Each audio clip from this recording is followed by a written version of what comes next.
Iron Man m'a toujours fait rêver. J'ai grandi avec lui et j'ai très peu de souvenirs de ma vie sans que sa version du MCU soit quelque part dans mon imaginaire. Je veux dire, il pète la classe, il a une super évolution, des conflits moraux tout au long de son aventure, et finit par se sacrifier pour sauver la moitié de l'univers. C'est pour ça que j'ai décidé que j'allais suivre ses traces et devenir Iron Man dans notre monde à nous. Le seul problème que je vois, c'est niveau budget. Je crois que je suis encore un peu serré, mais ça doit pas être si terrible, si? Salut, moi c'est Alcor, et aujourd'hui je suis là pour le calmer parce qu'il a un peu pété les plombs et pense vraiment pouvoir devenir Iron Man. Mais vous inquiétez pas, je m'occupe de lui. Ah, bah... Merci d'être là, mais t'en fais pas pour moi, je gère parfaitement la situation. Allez, on va découvrir ensemble combien ça coûte d'être Iron Man.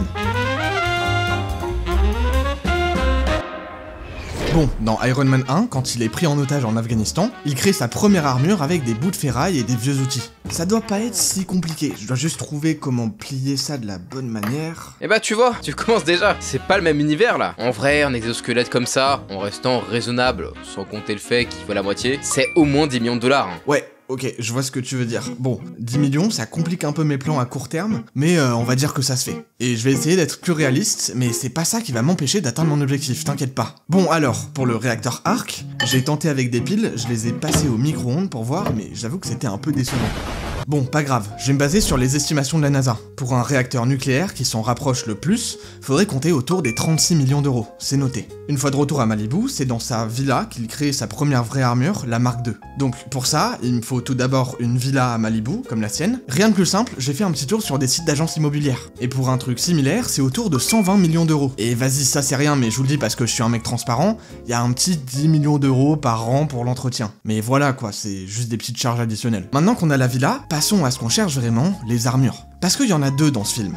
L'argenté, qui sert vraiment pour les premiers tests, pour apprendre à voler, etc. Et il y a la Mark III, la première à avoir les vraies couleurs d'Iron Man, qui a de l'armement intégré, et qui sert à combattre Ironmonger, accessoirement. Elles sont déjà largement plus sophistiquées que la toute première, évidemment, avec des systèmes de propulsion et armement intégrés, le tout en alliage d'or titane. Si on devait trouver ce qui s'en rapproche le plus dans notre monde, ça serait des avions de chasse miniaturisés. Donc, prenons le coût d'un chasseur F-35, par exemple. On est autour de 100 millions d'euros. Et à ça, on ajoute l'affichage intelligent des pilotes, qui ressemble à ce que Tony Stark a dans son armure, et qui a coûté 54 millions d'euros en recherche et développement. On rajoute 100 millions d'euros pour la deuxième, et on est bon. Les gars, je crois qu'il va falloir que vous vous abonniez, sinon je risque d'avoir un tout petit peu de mal à devenir Iron Man.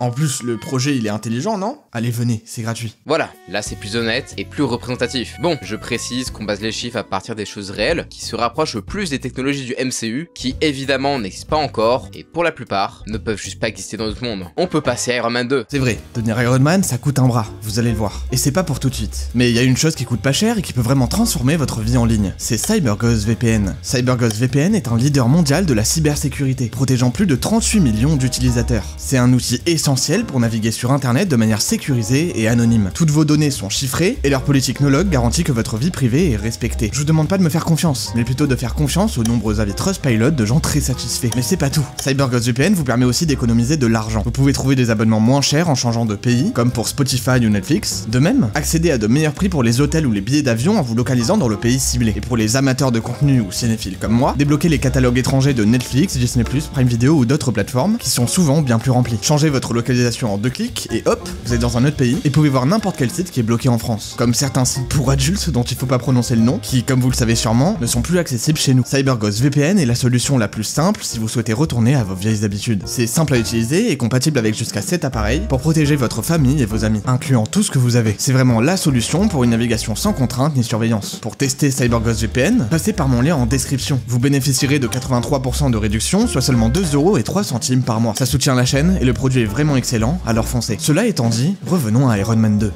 Dans Iron Man 2, il y a beaucoup plus de trucs. Déjà, l'un des plus importants, le réacteur Arc qui lui avait sauvé la vie est en train de l'empoisonner. Donc il trouve une solution en se basant sur les travaux de son père et synthétise un nouvel élément pour remplacer le palladium et booster le tout. Je vous rappelle que son réacteur, c'est un genre de réacteur à fusion nucléaire dans la vraie vie, une technologie qu'on ne maîtrise pas encore. Mais il y a un projet qui s'appelle ITER, où les plus grands scientifiques du monde sont réunis sur des dizaines d'années, avec un budget de plus de 20 milliards d'euros, en espérant réussir à le maîtriser un jour. Tony Stark, lui, il l'a fait de manière artisanale, et même dans son univers, personne d'autre n'a réussi à le reproduire, même avec des budgets quasi illimités. Donc, partons du principe que j'obtiens la technologie avec les 20 milliards, en plus, faut le miniaturiser, alors disons 2 milliards de plus. Ça commence à être chaud, mais j'ai envie de dire, des milliardaires sont encore en capacité de suivre, donc tout va bien. Maintenant, au niveau des armures, il y en a 3 dans le film. Déjà la fameuse armure portative, la mallette qu'il utilise sur le circuit de Monaco. Elle se plie dans une valise et se déploie sur Tony pour affronter Whiplash. Vu qu'elle est ultra miniaturisée, forcément ça sacrifie partiellement l'armement, et ça a un sacré coût, facilement autour de 50 millions, plus le coût de l'armure, toujours 100 millions. Ensuite, il y a celle qui deviendra la War Machine Mark I,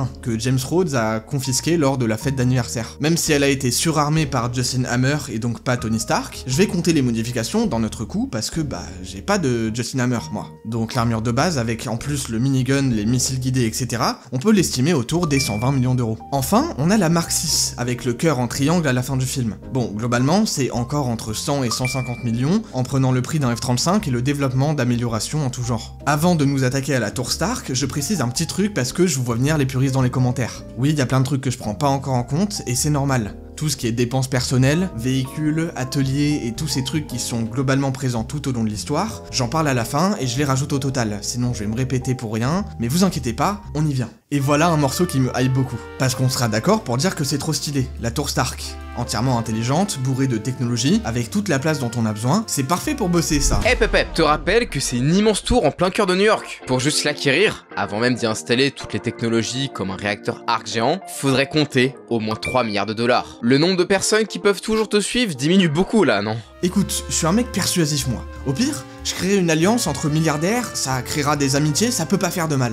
En plus, cette tour Stark restera pas longtemps la tour Stark, vu qu'elle devient rapidement la tour des Avengers dans le premier film de l'équipe. Et oui, puisque c'est Tony qui finance quasi entièrement les Avengers. Je vais devoir compter certaines de ses dépenses dedans. Déjà le Quinjet, leur vaisseau furtif qui leur permet de se déplacer n'importe où dans le monde, c'est un jet privé quoi. Vas-y c'est cher mais c'est 50 millions à tout casser. Alors, vu la technologie, le truc d'école à la verticale, peut aller dans l'espace, est armé, a un mode furtif et tout, je pense pas qu'un simple jet fera l'affaire. On va plutôt se diriger vers un genre de bombardier furtif moderne. Ça coûte facile entre 2 et 300 millions. Ouais ok si tu veux. Bon moi faut que je pense à installer Jarvis quand même. Au bout d'un moment, je vais commander un serveur, un routeur et ça devrait faire le taf, non? Jarvis, tu veux dire l'IA surpuissante et super intelligente qui a accès à tout internet et à tous les systèmes militaires grâce à des dizaines de satellites tout autour du globe. Ouais. J'avoue que dit comme ça... Bon, je crois que Jarvis va être un sacré tournant dans ma quête pour devenir Iron Man. Parce que si on se base sur combien ont coûté le développement d'IA comme Alexa ou Siri par exemple, et qu'un seul satellite en orbite c'est près de 400 millions d'euros,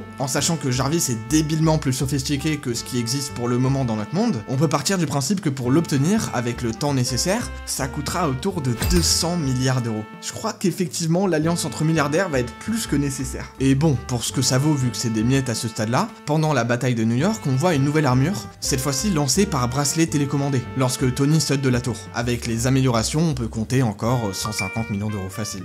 Mais là, on s'approche du film qui m'a fait peur quand j'ai voulu me lancer dans cette aventure, le fameux film de la casse, Iron Man 3. Dans ce film, Tony Stark est atteint de syndrome post-traumatique lié à tout ce qu'il a vécu, quand il a été pris en otage, etc. Pour se changer les idées, il passe littéralement tout son temps à construire de nouvelles armures, toutes plus évoluées et spécialisées les unes que les autres pour pallier à toute éventualité. Sauf qu'il est attaqué, sa villa à Malibu est complètement détruite, et au moment de la bataille finale, il dévoile son armée, donc toutes les armures qu'il a construites, contrôlées par Jarvis. Faut qu'on se rende compte, vraiment, c'est-à-dire que là on parle d'un truc comme 35 nouvelles armures, avec chacune une bonne partie de recherche et développement pour les spécialiser dans diverses choses. Donc on peut compter encore une fois au moins 150 millions d'euros par armure. Mais c'est pire que ça, puisqu'à la fin du film, il les fait toutes exploser pour offrir un petit feu d'artifice à Pepper. Alors je veux pas m'avancer, mais je crois pas qu'un feu d'artifice a déjà coûté près de 5,5 milliards d'euros. Mais même si elles ont été détruites, j'en ai besoin pour vivre l'expérience Iron Man à 100%, vous comprenez? Et cerise sur le gâteau, un dernier 120 millions d'euros pour la War Machine Mark II qui se fait maintenant appeler Iron Patriot. Te plains pas trop, oublie pas que pour l'instant, ce qui fait le plus grimper la facture, c'est pas les armures, c'est les intelligences artificielles. Et justement, il y en a une belle dans le film suivant. Aïe aïe aïe, c'est vrai que là on arrive à un film que j'ai adoré quand il est sorti au cinéma. C'était mon préféré pendant longtemps. En même temps, j'avais 9 ans à l'époque d'Avengers l'ère d'Ultron. Dans ce film, Tony lance l'idée de créer une IA surpuissante qui sera chargée de protéger la Terre. Malheureusement, elle dégénère et considère que pour la protéger, il faut éradiquer les humains. Donc, faut que je crée cette intelligence artificielle. Mais vu que j'ai déjà Jarvis, je vais simplement le charger de travailler dessus et j'aurai quasi pas de coûts. C'est bien, non? Bon, cette fois-ci, je te l'accorde. Il y aura des coûts de maintenance que t'ajouteras à la toute fin, comme tu l'as expliqué. Mais ouais, la réflexion est pas mauvaise pour une fois. Ah bah tu vois que mon plan va fonctionner. Non. c'est pas ce que je dis. Enfin bref, ce qui va coûter, c'est surtout l'Iron Legion, que Stark a mis en place depuis Iron Man 3. Donc je sais pas combien d'armures autonomes, sans pilote à l'intérieur, contrôlées par Jarvis et qui sont là pour protéger les civils, etc. Forcément, ils sont beaucoup moins sophistiqués que les vraies armures, ils ressemblent plus à des drones militaires, donc on peut compter autour de 50 millions d'euros l'unité. Le vrai problème là, c'est surtout de savoir combien il peut y en avoir, parce que franchement j'en ai aucune idée et j'ai trouvé aucune estimation argumentée. Alors je vais prendre un chiffre rond parce que c'est ma vidéo, je fais ce que je veux, et je vais te dire qu'il y en avait 100 au total. Donc on peut rajouter 5 milliards dans la cagnotte quand même. Ensuite, comme réelle nouvelle armure, on a la Hulkbuster, une armure modulaire massive, conçue avec Bruce Banner pour maîtriser Hulk. Elle est déployée depuis un satellite nommé Veronica. L'armure en elle-même, entièrement modulaire et qui se porte au-dessus de l'armure de base, je pense qu'on peut facilement partir sur 250 millions d'euros. Et le satellite pour le construire, l'envoyer en orbite et tout, c'est au moins 400 millions. Un petit bijou de technologie bien utile, mais aussi bien cher. Après qu'Ultron se soit retourné contre les Avengers, il a en apparence détruit Jarvis. Mais à la fin du film, on se rend compte que celui-ci a réussi à se cacher pour ne pas être totalement exterminé, et il a fini par évoluer pour devenir Vision. Alors en termes de frais, c'est pas Stark qui a payé pour tout ça, en soi. Par contre, il a plus Jarvis en tant que tel, genre en tant qu'IA d'assistance, donc il lui en faut une nouvelle. C'est suite à ça que naît Friday, qui je suppose a été beaucoup plus rapide à développer vu que Tony maîtrisait déjà la base technologique avec Jarvis. C'est probablement un investissement vraiment conséquent, mais quand même bien moindre que le développement de Jarvis à l'époque. Je dirais qu'en réutilisant des modules déjà existants, etc., le coût peut monter à 3 ou 4 milliards avec l'entraînement de l'IA. Bon je crois qu'on a fait le tour de l'ère d'Ultron, on peut passer à la suite. Je crois que t'as oublié un sacré bout quand même. À la fin du film, les Avengers déménagent dans un nouveau QG au cœur de New York. Un centre ultra moderne, avec des laboratoires, des terrains d'entraînement et des logements. Le tout sur un vaste domaine. C'est bon, allez, je rajoute un petit milliard de plus, j'ai compris. De toute façon, on n'est plus à ça près, hein. Et attends, mais vu qu'il a acheté ce QG là, il a revendu la tour des Avengers. Donc pour une fois, je peux retirer 3 milliards. C'est une super nouvelle ça, non? Maintenant, si tu me le permets, je passe à Captain America Civil War. Pour le coup, qui est peut-être mon Marvel préféré, même si ça fait un bon moment que je l'ai pas vu. Déjà, une nouvelle armure, la marque 46 qui est de nouveau légèrement améliorée. Rien d'ultra révolutionnaire, mais ça coûte toujours aussi cher. Donc je dirais 120 millions d'euros. Pareil pour la War Machine, je crois pas que ce soit une nouvelle armure, mais elle a été un peu améliorée, donc je rajoute 30 millions. Mais il y a aussi le petit nouveau, avec Spider-Man qui obtient son propre costume intelligent. Vu la qualité du truc, on peut compter 100 millions aussi. Maintenant, il y a des dépenses vraiment intéressantes. Par exemple, le BARF, que Stark présente pendant sa conférence au MIT, qui utilise des hologrammes pour créer des souvenirs de manière interactive. On sait que le dispositif a été créé par Quentin Beck quand il travaillait chez Stark Industries et a coûté exactement 611 millions d'euros. Mais lors de cette conférence, Tony Stark annonce surtout que tous les projets des élèves du MIT seront entièrement approuvés et financés. Et ça me pose un problème, parce que évidemment, on peut pas savoir combien de projets vont être réalisés et combien ils vont coûter. Alors, je vais pas me casser la tête, vu que de toute façon c'est un don, on va partir sur 10 milliards d'euros. Tu commences à comprendre combien ça coûte vraiment d'être Iron Man? Je crois que je commence, ouais. Va falloir que je m'entraîne un peu en négociation avant de les contacter, les milliardaires. Bon, tu m'as saoulé. De toute façon, il reste les 2 derniers films Avengers. En tout cas, bonne chance pour la recherche et développement, parce que t'es pas au bout de tes peines. Ah. Ok, bon on y va alors. Entre les deux films, on sait qu'il a existé 3 armures qu'on n'a pas forcément vues. Donc on va partir du principe que c'est le même coût que les anciennes, ça fait déjà 360 millions d'euros qui apparaissent même pas à l'écran. Mais voilà le gros défi du film, la nouvelle super armure, la Mark 50. Une armure en nanotechnologie qui se stocke dans un boîtier sur la poitrine de Tony et se déploie en milliards de nanoparticules sur son corps, formant une armure à géométrie variable. Elle peut générer des armes blanches, des canons, des propulseurs additionnels pour voler, etc. C'est de loin la plus avancée technologiquement, une véritable révolution par rapport aux armures mécaniques précédentes. Le prix pour concevoir des nanorobots capables de s'assembler en armure doit être complètement débile. Franchement, entre toute la recherche que ça a dû demander, des années de travaux, un nombre de tests pas possible, plus le coût des matériaux, etc., je pense que l'armure doit coûter au moins 2 milliards d'euros. Heureusement, c'est l'une des seules vraies dépenses du film pour Tony Stark, vu que le reste c'est des combats et on se concentre sur d'autres personnages et d'autres lieux comme le Wakanda par exemple. Donc on peut passer directement au dernier film, le seul et unique Avengers Endgame. 5 ans se sont écoulés depuis Infinity War, et Tony a pris sa retraite en vivant dans une cabane isolée avec Pepper et sa fille Morgan. Cette maison en bois est modeste comparée à ses autres propriétés, mais reste confortable et située au bord d'un lac paisible. La propriété doit coûter autour de 3 millions d'euros, ce qui reste énorme pour le commun des mortels, mais dérisoire pour un milliardaire, forcément. Non, le vrai coup du film va être encore une fois dans les armures. Commençons petit, avec Rescue, l'armure qu'il a conçue pour Pepper, qui a dû coûter autour des 120 millions d'euros vu qu'elle reste mécanique et pas en nanotechnologie ou tous ces trucs de fou là. Mais là où ça va chiffrer, c'est au niveau de sa dernière armure, la Mark 86. Avec elle, il a perfectionné la nanotechnologie, et il a plus une armada complète d'armure comme dans Iron Man 3. En soi, il a quasiment que celle-ci. Mais pour atteindre ce niveau, il a sûrement dépensé encore et encore dans les 35 versions qu'on n'a pas vues entre temps. C'est pour ça que j'estime le coût pour arriver jusque là à 20 milliards d'euros. Et il y a un truc qu'il faut pas oublier, franchement, même moi je saurais pas te donner une estimation, puisque Stark a financé le labo et les recherches complètes pour permettre aux Avengers de voyager dans le temps. Ah, c'est vrai qu'il y a ça, c'est mon gros point d'interrogation. Je pense que c'est des milliards et des milliards sans trop de problèmes, mais je me rends vraiment pas compte d'à quel point. C'est pour ça que je vais m'en remettre à vous dans les commentaires. Dites-moi à combien vous estimez cette folie, et vous le rajoutez au chiffre final que je vais bientôt vous donner, et on aura la réponse à combien ça coûte d'être Iron Man dans le MCU.